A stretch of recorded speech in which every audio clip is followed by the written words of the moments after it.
కూటమి ప్రభుత్వం బడ్జెట్ని ప్రవేశపెట్టడం జరిగింది. చంద్రబాబు నాయుడు గారు ఎన్నికలకు ముందు 14 లక్షల కోట్ల అప్పులు ఉన్నాయని చెప్పి పదే పదే ప్రచారం చేశాడు. ఆ తర్వాత అసెంబ్లీ ప్రారంభమైన తర్వాత ఆ 14 లక్షలని కాస్త 10 లక్షలకి తగ్గించడం జరిగింది.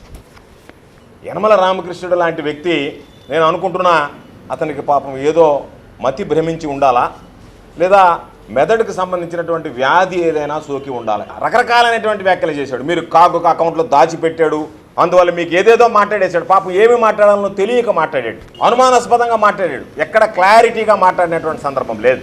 మీరు ఇచ్చినటువంటి డాక్యుమెంట్ ప్రకారమే 6,46,000 కోట్ల రూపాయలు అప్పు ఉంది అని చెప్తే దాన్ని మరలా 14 లక్షల కోట్ల అప్పు ఉందని చెప్పి మోసం చేయాలనేటువంటి ఆలోచన చేస్తున్నారు. మీరు ఇచ్చినటువంటి డాక్యుమెంట్స్ ఆధారంగా మాట్లాడుతున్నాం తప్ప మేము మాట్లాడేటువంటి మాటలు కాదు. కాబట్టి కాగుకు దాచిపెట్టామంటే ఈ 5 నెలలు ఏమి గాడిదలు కాశారు మీరు? అవన్నీ చూసి కదా నివేదించిన తర్వాత మీరు ఒక ఫిగర్కి 60 అయ్యారు. 2,23,004 కోట్ల రూపాయలు తీసుకునేటువంటి అవకాశం ఉంటే మీరు చెప్పినటువంటి లెక్కల ప్రకారమే వాల్యూమ్ 5 ఆఫ్ బడ్జెట్ ప్రకారం కాలం ప్రకారం 1,54,797 కోట్లు మాత్రమే తీసుకోవడం జరిగింది. దాన్ని బట్టి చూస్తే రెవెన్యూ రెసిట్స్ చూస్తే 1,73,797 కోట్లు, తీసుకున్నటువంటి మొత్తం చూస్తే 1,54,797 కోట్లు. ఆ రెవెన్యూకి సంబంధించినటువంటి ఆ రెసిట్స్ని చూస్తే 90% కాదు 89% ఉంది. మొదట ఉన్నటువంటి మీ హయాంలో ఉన్నటువంటి 90%కు లోబడే చేశారు తప్ప దాన్ని మించి చేసినటువంటి సందర్భం లేదు. వేసెంట్ మీన్స్ అంటే ఏంటి, ఓడి అంటే ఏంటి, వర్కింగ్ క్యాపిటల్ లాంటిది. ఎప్పుడన్నా ఏదన్నా అవసరం వస్తే ఒక వెసులుబాటు ఉంటుంది. బ్యాంకులో నుంచి తీసుకుంటాం, తర్వాత మరలా వెంటనే కట్టేస్తాం.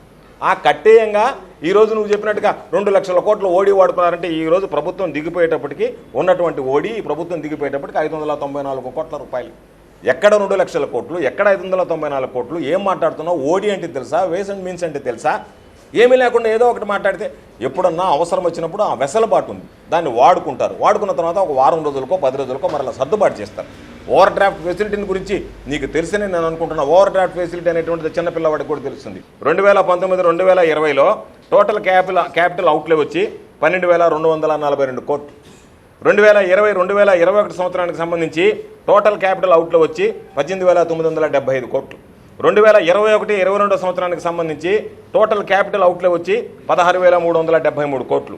2022-23 సంవత్సరానికి వచ్చి టోటల్ క్యాపిటల్ అవుట్లే వచ్చి 7,156 కోట్లు.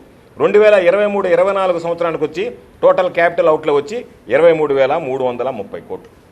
కాబట్టి నువ్వు మాట్లాడేటువంటి మాటలకి ఈరోజు అసలు నువ్వు ఎకానమీ అంటే ఏందో తెలుసా? నువ్వు అసలు ఏ విధంగా ఈరోజు ఫైనాన్స్ మినిస్టర్గా పనిచేసావు అనేటువంటిది అనుమానాలు వస్తున్నాయి ప్రజలకి. దేశ స్థూల ఉత్పత్తిలో జగన్మోహన్ రెడ్డి గారి ప్రభుత్వం ఎంత సమర్థవంతంగా పాలు పంచుకునింది అనేటువంటిది ప్రత్యేకంగా చెప్పాల్సినటువంటి అవసరం లేదు. మన కంట్రిబ్యూషన్ ఆ రోజు గణనీయంగా పెరిగి చంద్రబాబు నాయుడు గారు ముఖ్యమంత్రిగా ఉన్నప్పుడు 2014 నుంచి 2019 వరకు 4.47% సాధించింది వృద్ధి రేటు.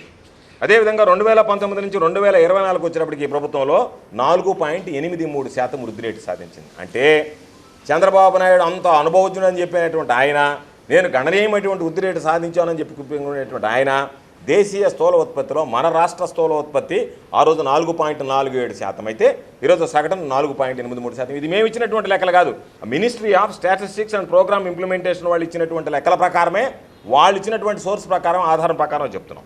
అంటే అబద్ధాలు ఎంత అలవోకగా మాట్లాడేస్తున్నారో పాపం చంద్రబాబు నాయుడు దగ్గర నుంచి, కూటమి నాయకుల దగ్గర నుంచి ఈరోజు అన్ని పార్టీలు, కూటమిలో ఉన్నటువంటి జనసేన బీజేపీలతో పాటు తెలుగుదేశం పార్టీ నాయకులు ఇష్టారాజ్యంగా. కారణం ఏంటి? మీరు డబ్బులు ఎగ్గొట్టాలా, మీరు ప్రజలకు సంక్షేమ పథకాలు ఇవ్వకూడదు. ఏదో సంతకాలు పెట్టుకుని వచ్చి ఇన్ని కోట్ల రూపాయలకి, ఇన్ని లక్షల కోట్ల రూపాయలకి నేను ఎంఓయూ సైన్ చేశానని చెప్పి వాటిలో 10% కూడా సాధించలేకపోయినటువంటి పరిస్థితి నీ ప్రభుత్వంలో దాపురించింది. జగన్మోహన్ రెడ్డి గారు ముఖ్యమంత్రి అయిన తర్వాత లార్జ్ అండ్ మెగా ప్రాజెక్ట్స్కు సంబంధించి 80,454 కోట్ల రూపాయలకు సంబంధించినటువంటి పెట్టుబడులతో ఆ కంపెనీలు వాటి పనులు ప్రారంభించి పనులు జరుగుతున్నాయి. ఈరోజు ప్రోడక్ట్స్, ఈరోజు వాటికి సంబంధించినటువంటి ఆ కమెన్స్ అనేటువంటి సందర్భం. జగన్మోహన్ రెడ్డి గారు ముఖ్యమంత్రి అయిన తర్వాత 2019 నుంచి 2024 వరకు 4.07%. అంటే నీ హయాంలో కేవలం 2.86% మాత్రమే నేషనల్ జీవీఏకి మన కంట్రిబ్యూషన్ ఉంటే, జిఎస్వీఏ కంట్రిబ్యూషను.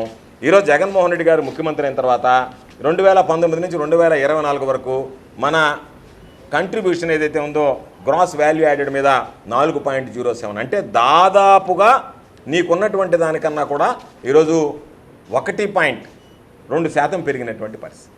కాబట్టి ఈరోజు ప్రతి ఒక్కటి చూస్తే దానికన్నా 45% అధికమైంది గతంలో నువ్వు ఉన్నటువంటి దానికన్నా. కాబట్టి ఏదో మాట్లాడేస్తామో ఏదో చేస్తామో అనేటువంటి విషయం కాకుండా మీరు ప్రజల పాపం ఓట్లు వేశారు, ఈరోజు అమాయకంగా మిమ్మల్ని చూసి వాళ్ళు బలైపోతున్నారని చెప్పి మాకు బాధ ఉంది కాబట్టి మేము ప్రశ్నిస్తున్నాం. మీరు మోసం చేస్తారని చెప్పినటువంటిది ఆనవాయితీ, చంద్రబాబు నాయుడు గారు ఆనవాయితీ, కొత్తగా వచ్చినటువంటిది ఏం లేదు. దానిని మోసం చేయడానికి, ఆ సూపర్ 6 ఎగ్గొట్టడానికి మీరు ప్రత్యామ్నాయాలు ఆలోచన చేస్తూ ఆ బురద వైఎస్ఆర్ కాంగ్రెస్ పార్టీ మీద, జగన్మోహన్ రెడ్డి గారి మీద వేసి ఏదో ఒక విధంగా పబ్బం గడుపుకోవాలనేటువంటి ఆలోచన చేయడం శోచనీయం. మీకు కనీసం రాష్ట్ర ఆర్థిక పరిస్థితులపై ఆలోచన, అవగాహన ఉంటే వాటి మీద డిబేట్కి మేము సిద్ధంగా ఉన్నాం. మీరు సిద్ధంగా ఉంటే రండి, దాని మీద మాట్లాడదాం. అంతే తప్ప యనమల రామకృష్ణుడు వస్తాడా, ఈరోజు ఉండేటువంటి ఫైనాన్స్ మినిస్టర్ వస్తాడా, ఎవరు వచ్చినా పర్లేదు,